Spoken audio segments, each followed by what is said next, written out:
पाकिस्तान ने भारतीय तैयारों के लिए अपनी फिजाई हुदूद मजीद 1 माह के लिए बंद रखने का फैसला कर लिया है।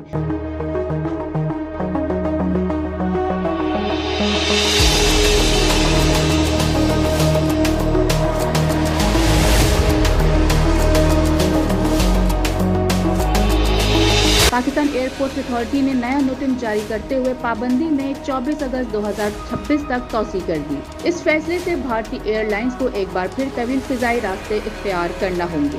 जानते हैं इस रिपोर्ट में। पाकिस्तान एयरपोर्ट अथॉरिटी ने हुकूमती हिदायत पर भारतीय तैयारों के लिए पाकिस्तानी फिजाई हुदूद की बंदिश में 24 अगस्त 2026 तक तौसी कर दी। जारी किए गए नए नोटिस टू एयरमैन नोटम के मुताबिक पाबंदी का इतलाक तमाम भारतीय रजिस्टर्ड तैयारों पर होगा, जबकि भारतीय एयरलाइंस के जेर इंतजाम मिल्कियत या लीज पर किए गए तमाम तैयारे बमशमूल फौजी परवाजें भी पाकिस्तानी फिजाई हुदूद इस्तेमाल नहीं कर सकेंगे।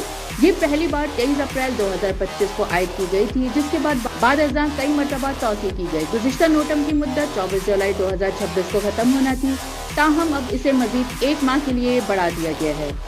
फिजाई माहिरीन के मुताबिक पाकिस्तानी फिजाई हुदूद बंद होने के बाद भारतीय एयरलाइंस को यूरोप, मशरिक़ वस्ता और मशरिक़ वस्ता एशिया जाने वाली परवाज़ों के लिए तवील मुतबादिल रास्ते इख्तियार करना पड़ रहे हैं, जिससे सफ़र का दौरान या ऑपरेशनल अखराजात दोनों में इजाफा हुआ। वाज़ेह रहे कि अप्रैल 2025 में मकबूजा जम्मू कश्मीर के इलाके पहलगाम में हमले के बाद दोनों ममालिक के दरमियान कशीदगी बढ़ने पर पाकिस्तान और भारत ने एक दूसरे की एयरलाइंस के लिए अपनी फिजाई हुदूद बंद कर दी थी। पाकिस्तान की जानिब से पाबंदी में नई तौसी के बाद खित्ते में फिजाई ऑपरेशंस पर इसके असरात बरकरार रहेंगे, जबकि दोनों ममालिक के दरमियान फिजाई रवाबत बहाल होने के इम्कानात फिलहाल महदूद दिखाई दे रहे हैं।